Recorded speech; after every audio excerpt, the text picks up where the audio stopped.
యేసుక్రీస్తు నామంలో బెతస్తా విడుదల పరిచర్య తరపున మీకు ప్రేమపూర్వకమైన వందనాలు. ఈ దిన వాక్య ధ్యానము.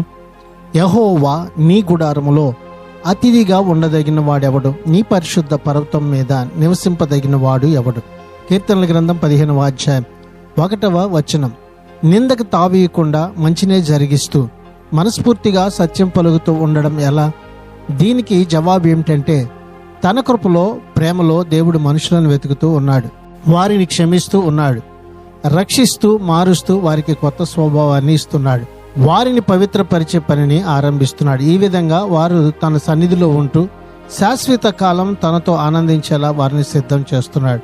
హృదయంలో దేవుని పని గనక జరగకపోతే ఏ మనిషి ఈ కీర్తనలో రాసి ఉన్న ప్రకారం జీవించలేడు, ఆయన సన్నిధి కోసం సిద్ధపడలేడు. ప్రార్థన.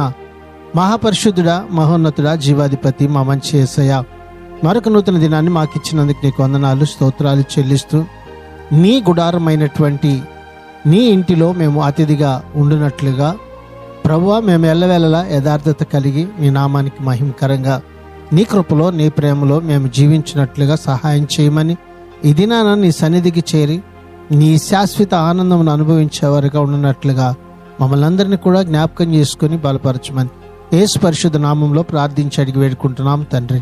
ఆమెన్.